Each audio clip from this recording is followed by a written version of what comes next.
The biggest question swirling around Raider Nation right now is simple.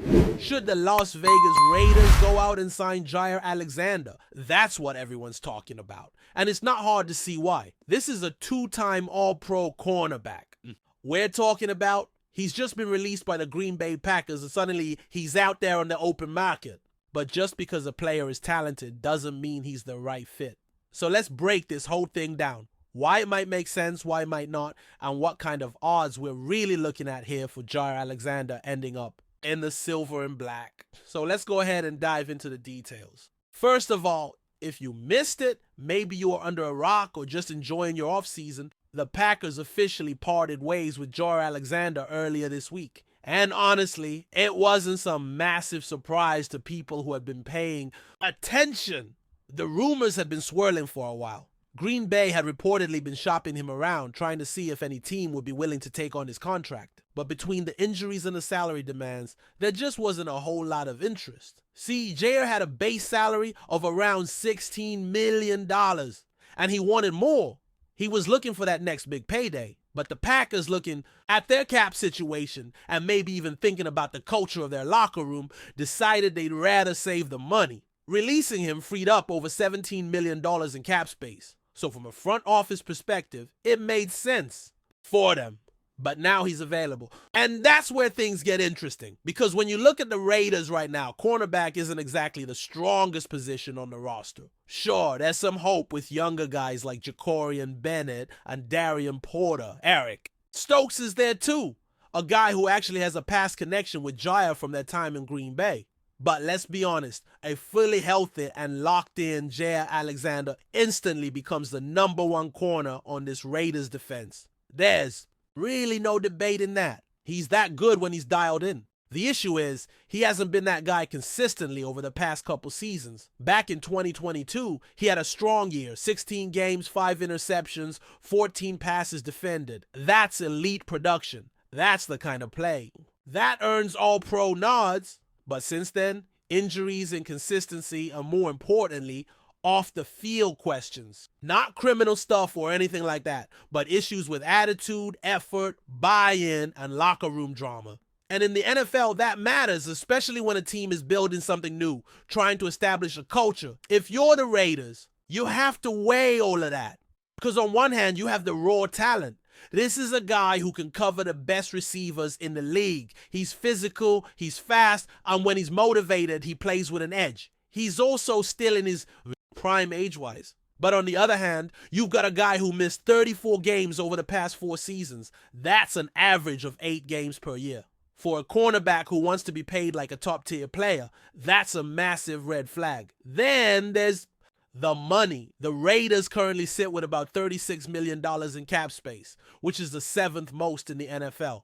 So financially, yes, they can afford to sign him. But the question is whether they should. There's been some talk that Alexander might be open to a 1-year prove-it deal. Something along the lines of $20 million guaranteed in the first year, maybe a 3-year structure, but really just a 1-year commitment.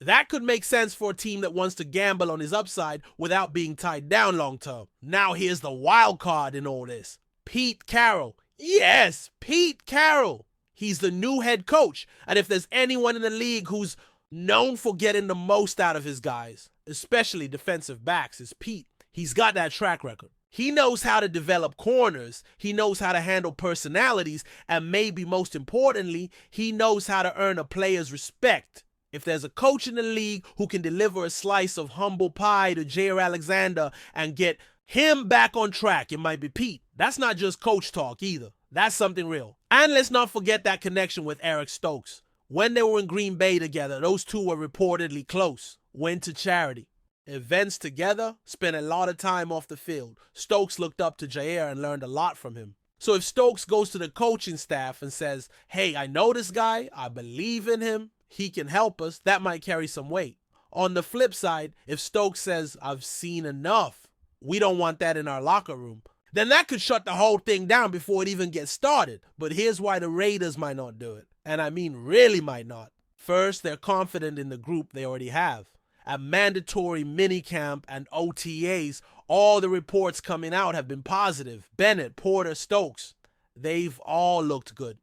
The coaches like what they're seeing. And while nickel corner is still a bit unsettled, there's a belief that one of the current guys on the roster can step up and take that role. You don't necessarily need to bring in a high-risk, high-reward player like Alexander if you're already feeling good about your young talent. Second reason, the locker room. Like we said earlier, there's baggage here. You don't get released by a team that drafted you when you're arguably the most talented corner on the roster, unless there's a lot going on behind the scenes. This wasn't a clean break. This was a breakup with drama. And the last thing, this Raiders team needs right now is drama. For the first time in a long time, this feels like a squad that's focused. Guys are showing up to voluntary workouts. They're buying into the new coaching staff, and there's a sense of accountability that hasn't been there in years. Adding a player like Jaire could risk disrupting that, and that's a serious consideration. Third, and this is probably the biggest one, he just can't stay healthy. There's no way around it. This isn't a guy who had one fluke injury. This is a guy who has missed time year after year. And in the NFL, availability is everything. If you're not on the field, you're not helping. And for a team like the Raiders who are trying to build something real, every roster spot matters. You can't afford to throw big money at someone who might only play half the season. And then finally, there's the attitude stuff. It's been reported by people close to the Packers that Jaire had become selfish, that he didn't put the team first, that he thought he was bigger than the locker room. And you can't build a championship roster with that kind of energy when your best players are setting the tone by showing up to optional workouts and grinding every day. You don't want to bring in someone who's known for doing the opposite. And let's be real, if you're asking for a raise after barely playing the past 2 seasons, that says a lot about your priorities. Look, at the end of the day, talent isn't the issue. Nobody is arguing that. Jaire Alexander can still play. But when you put all the other factors into the equation, the injuries, the locker room concerns, the financial demands, it's just hard to imagine the Raiders pulling the trigger. Could they? Sure, if they believe Pete Carroll can work his magic, if the price is right, and if Stokes gives the green light, it's not impossible. But if you're asking me right now to put a percentage on it, I'm saying 2%. That's it. 2% chance this happens. Because here's the thing, other teams are going to be interested. There are franchises out there that are a cornerback away from being a real Super Bowl contender. The Rams come to mind. The Eagles, the Vikings, even Carolina and Atlanta have been floated as potential suitors. Those are the teams I'd watch closely. Teams that might be willing to overlook the red flags because they feel like the upside is worth it. But the Raiders, this team is in a different place right now. They're building. They're setting a foundation. And unless they believe beyond a shadow of a doubt that Jaire Alexander is going to buy in and be part of that, I just don't see it happening. Would it be exciting? Absolutely. Would it make headlines? No doubt. But would it make the Raiders a better football team in the long run? That's the real question. And I think the answer, unfortunately, is probably no. Still, I get the hype. I get why fans are asking. And yeah, if I were in the front office, I'd pick up the phone. I'd have the conversation. That's just doing your homework. You never want to be the team that misses out because you didn't even ask. But at the same time, sometimes the best move is the one you don't make. And when it comes to Jaire Alexander, that might be the reality for the Las Vegas Raiders. Before we continue, don't forget to subscribe to our channel and give this video a like. Your support helps us keep bringing you the latest updates on our Las Vegas Raiders, and don't be shy. Drop your thoughts on the news in the comments below. Hold the presses, or at least whisper the news from the back alleys of the NFL rumor mill, because a seismic shift in the running back landscape might just be on the horizon. The latest buzz, thick as the Las Vegas air before a desert storm, suggests that the dynamic and powerful Javonte Williams could be trading his Denver Broncos threads for the iconic silver and black of the Las Vegas Raiders. Sources, hushed and unnamed but with a knowing wink, indicate that a deal for Williams to join the Raiders is not just a pipe dream, but a very real possibility.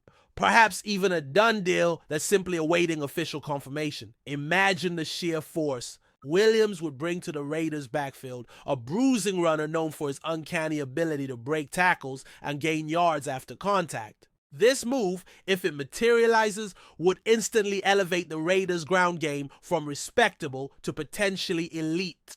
offering a formidable 1-2 punch that could terrorize AFC West defenses for seasons to come. The whispers suggest that the Raiders, always keen to make a splash, see Williams as the missing piece to unlock a more consistent and explosive offensive attack. His youth combined with his proven talent makes him an incredibly attractive asset. While the specifics of the purported contract remain shrouded in mystery, the sheer scale of the rumor implies a significant investment from the Raiders front office, signaling their intent to contend fiercely, of course in the cutthroat world. Of NFL transactions, nothing is truly certain until the ink is dry and the official announcement is made. However, the sheer volume and confidence of these whispers are growing louder by the minute. If Javonte Williams does indeed don the Raiders uniform, it would send shockwaves across the league, fundamentally altering the competitive balance within the AFC West and providing the Raiders with a legitimate superstar to build around. Keep your ears to the ground, football fans, because this tantalizing possibility could soon become a dazzling reality. That's it for this update. If you enjoyed the video and want to stay updated with exclusive news about our Las Vegas Raiders, be sure to subscribe to our channel and hit that like button. We can't wait to hear your thoughts in the comments. See you in the next video.